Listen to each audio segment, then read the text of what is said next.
All right, today on the ropes, I got Cornell Hines. I want to talk about the recent interview you had with Fight Hype, man. Talk about that. Man, I got in touch with my man Jay Russell, right? The Fight Hype guy.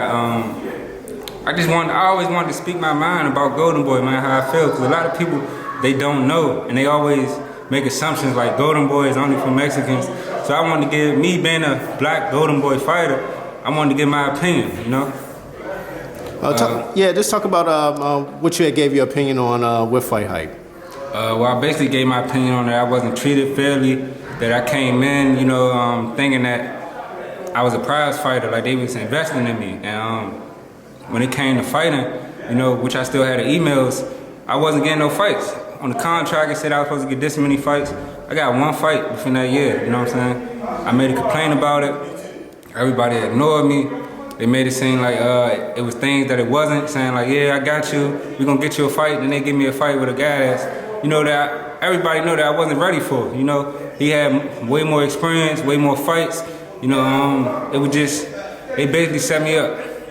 How frustrating was that? And are you currently still under the... No, I actually got my release from them. I emailed them. First when I emailed them, they started talking about they need to put the prices together about basically how much I owe them to get out the contract. So I'm like, well, if I stay in the contract on this date, which was probably like 4 months, it was January 17th of this year, but this was 4 months ago. I was like, by January 17th, you all gonna owe me about $10,000 if you wait. I wasn't even tripping about the money. I'm like, I'm trying to fight. 'Cause I had fights scheduled at the time. But it was just so frustrating that it was just like, they just said, you know what, I'm gonna just let you go. Now, currently, are you looking for a new promotional company, or are you just independent fighter right now? Right now, I ain't gonna lie, I wanna be with a promotion, but at the same time, I just wanna stay active. If I can stay active and get a good manager, that's my main goal. I get a good manager that's gonna push me, be behind me. It's a lot of fights, and it's a fight every week. If he can push me, if he gotta pay for slots, do whatever he gotta do, sometimes we can take chances. That's what I'm trying to do. But if I could just get a promoter too that can guarantee me fights, and that's in my best interest, that'd be good as well. Now, have you talked to any other fighters in our area who was under Golden Boy? Because I don't want to mention names, but yeah. Yeah, I had. I talked to Demetrius Ballard, that's about the only one really. And he felt like the same experience? Yeah, he feel the same. He feel the same exact way. Yeah, he feel the same exact way. You look at him, he's fighting these tough fights back to back to back, which I say wouldn't even be worth, the money that he's making. He's a great ass fighter. He's I think about 18, 17 and 0. He's not getting paid what these other fighters are getting with Al Heyman and other people. So then to keep fighting these tough ass fights for nothing, so I feel like he feel the same way. Now you have an upcoming fight March 7th. Yeah. Talk about that. That's at Baloo High School right now. The promoter actually told me not to say nothing, so I'm not gonna mention his name. Okay, yeah. That's at Baloo High School, March 7th, coming soon to DC. Oh, that's what's up, man. I really appreciate your time, man. Just giving your thoughts on the whole process. All right, no problem. What it takes behind the scenes, man, because sometimes it can be hard for fighters, man. Got to deal with that and managers, promoters, you just gotta have people in your right interests. You know what I'm saying? You got people that's gonna come and tell you. I was training with Mark Two Shop Johnson. He the best to ever do it to me to come out of DC area. Sugar Ray Leonard was good too, but as far as DC, he the best fighter to ever come out. You got fighters that ain't never fight or that ain't even make it to the world championship that was telling me in my ear like, he don't know what he doing, you don't need to do this. I'm like, he been there, he been on that stage.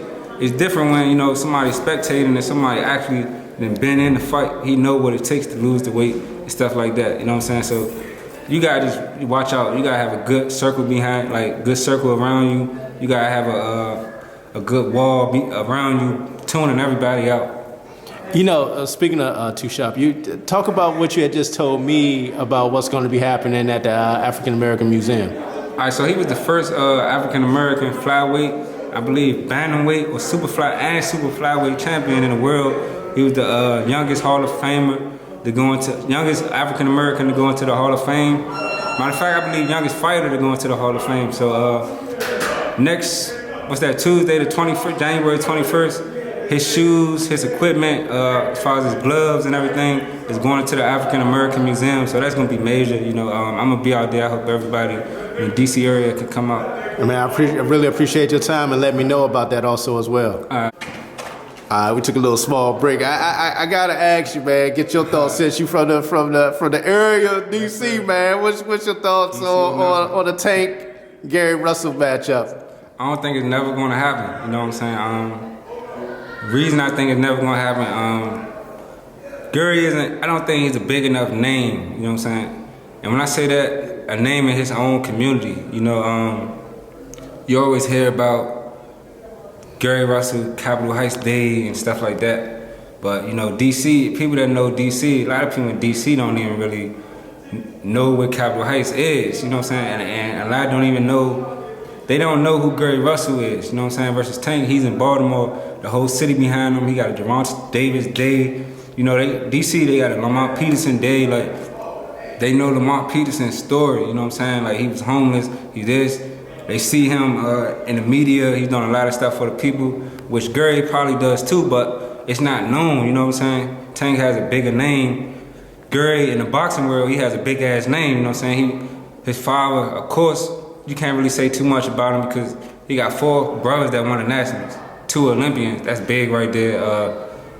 And of course, his son is a world champion, but you can't compare. Like, Tank, I don't know the accurate numbers, but say Tank is like worth 10 million and Gary worth 1 million, it just don't make sense. If I'm worth 10 million, I'm gonna fight somebody else 10 million. That's gonna guarantee me 10 million. You know what I'm saying? So I don't think the numbers make sense enough for them to fight. You know, okay. Speaking of our area in DC, man, do you think we support one another in our area? I feel like we support each other.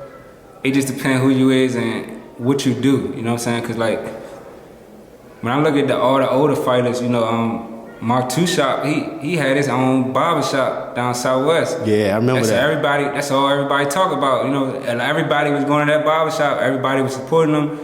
Ham always talks about the Armory, how the DC Armory used to be packed. When I was an amateur and they had the fights at the Armory, it was packed. So, you know, we support each other, it just depends who it is, you know what I'm saying? Certain fighters, like Lamont Peterson, he packing the house.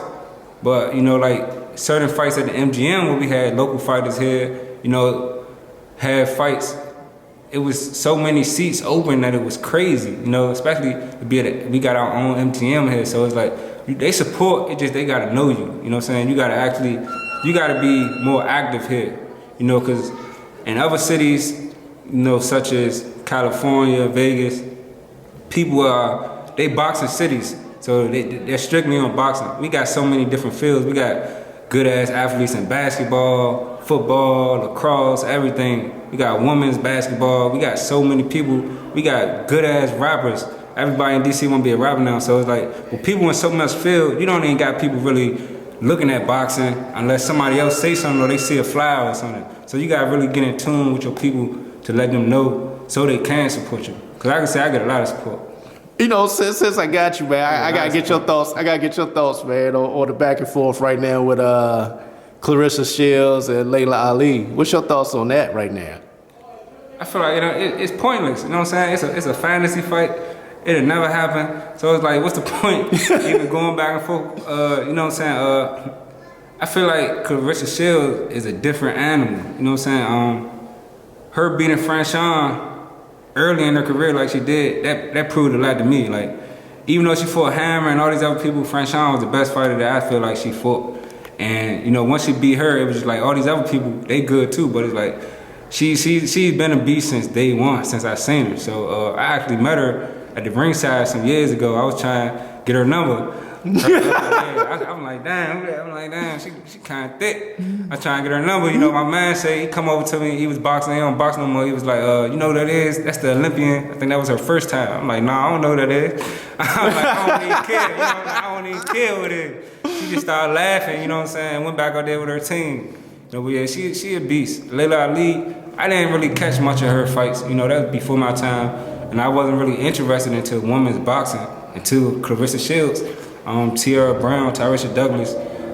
Until I really started watching them, I wasn't interested into women's boxing. So I feel like Clarissa Shields is different. So she's definitely the GOAT of all time. Like, You know, speaking on the whole boxing scene right now, what's your thoughts on the state of boxing right now? I feel like it's getting better. A lot of people, somebody made a comment, tagged me yesterday, they said Floyd messed up boxing. I'm like, he made it better than me. You know, I look at all these world champions. Yeah, they fought the best. They did this, they did that. They did the fights that people wanted to see, but some of them are, you know, working jobs now, you know, doing all other types of things. Roy Jones, I saw him one year file with bankruptcy. Like, it just like, he changed the game for the better so we can actually get paid, you know what I'm saying? There ain't no 501k, pension plan, and all that type of stuff. So I feel like he's making it more, he opened a lot of people's minds, you know, like to the financial part of the sport. Yeah, man, I really appreciate your time, man, giving your insight and thoughts on the whole boxing scene right now, man. Yeah, no problem. Hey, so let me ask you though, while I got you on this too, so you think that fight gonna happen with Tank and Leo Santa Cruz? Yeah, I think that more so will happen because, you know, he's Mexican and he got a big ass fan base. Everybody know Mexicans support each other, so it's like that would be the smartest fight to take. Even Lomachenko, right? Like Loma will be a tough ass opponent too. You know what I'm saying? I feel like he don't got a chin, and Tank catch him, he'd beat him. You know what I'm saying? Like I said, I still feel like Gray would be his toughest opponent out of all of them. But even with Loma, his ticket sales and numbers, I don't even think is up there. You know what I'm saying? It really makes sense to fight. Yeah. But Santa Cruz, that'll definitely you know, play a favor, and that'll definitely be great. All right, man, I appreciate your time again. Right. Cornell Hines on the ropes. No problem. And we out.